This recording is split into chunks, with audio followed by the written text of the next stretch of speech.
Hello, everyone, and hope you're doing well.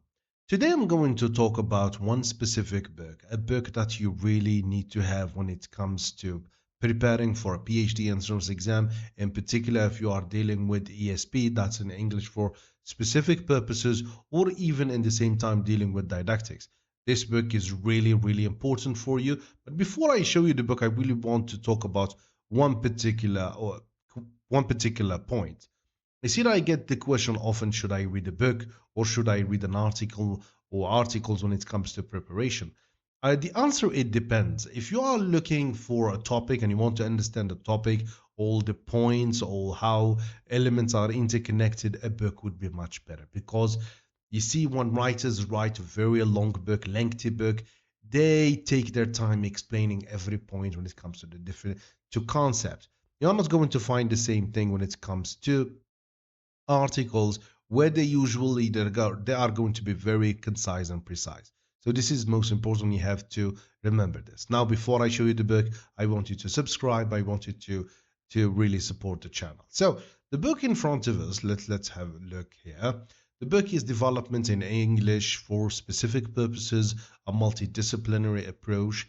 We have Tony Dudley-Evans and Maggie Jo St. John, and I think this book is really, it has everything. I mean, everything you want to know about English for specific purposes. This is why I really, really recommend it. And I will tell you how to deal with this book and how you can revise, and so you can really have better chance in winning.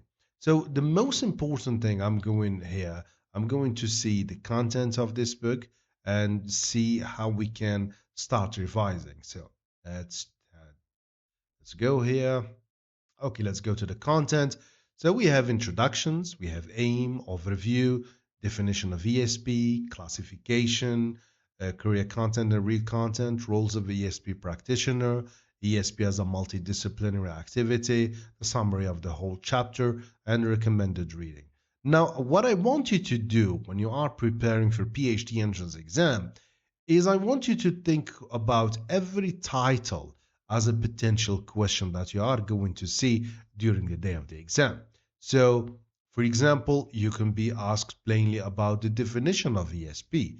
You can be also asked to talk about the classification of ESP. You can also you are going to talk about the career content and the real content. And one of the questions that we see often when it comes to ESP or English for specific purposes, are roles of the ESP practitioner.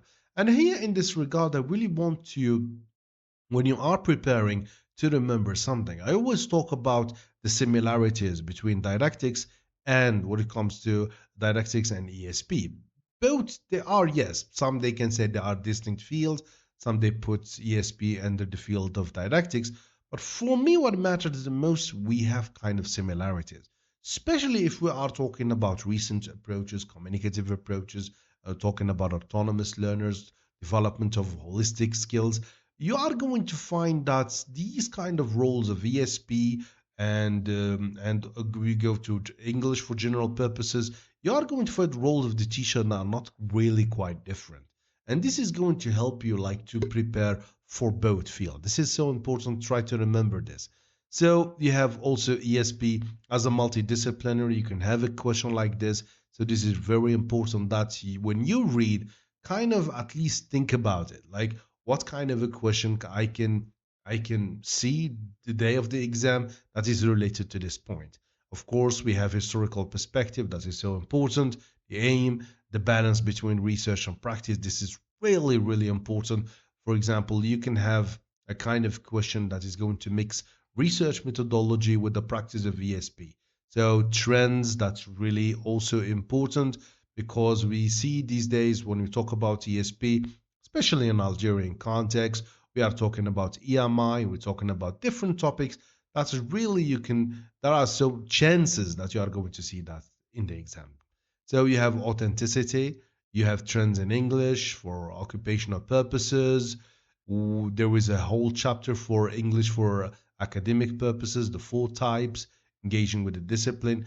This, for instance, I can see that you may see something like this, because when you talk about English for academic purposes, here we are going to see the talk about EMI, etc. So they overlap a lot.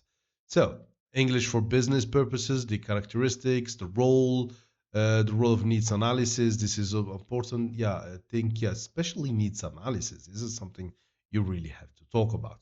So we have language issue, grammar, vocabulary, everything is here. This is why I really, really like this book, and I really like to recommend it to everyone. Of course, I'm going to leave the link here for you to download it and you can benefit from it. Of course, you can talk about ESP if you are not going to talk about needs analysis and evaluations, the aim of it, why do we need it, needs analysis, evaluation, for example, collecting data for needs analysis and evaluating purposes. For instance, when you go to this page, you are going to find who is going to collect data, etc. So let's try to go there. You have also course design. You know that one of the questions in the PhD it was how you design a course, etc. So this is really going to help you to do that. So let's jump, for example, to page 121 and see if it's okay. If it's no, it's not 121, so it's 140. Yeah, this is 121. As you can see, we have needs analysis and evaluation. Yeah, this is needs analysis and evaluation. So the key stages in ESP are needs analysis. This is so important, something to read here. So as I said, this book something that you really, really need to have. So, for example, if we read here, needs analysis is neither unique to language teaching. A needs assessment, for example, is the basis of training programs and a development programs, nor within language training. Is it unique to LSP and thus to TESP? However, needs analysis is the cornerstone of ESP and leads to a very focused course. Good. This is something that you can use, for example, especially if you are writing an introduction. For example, this particular sentence, we can say, for example, this is something really good. So within ESP, the definition of needs and needs analysis have broadened with experience and research.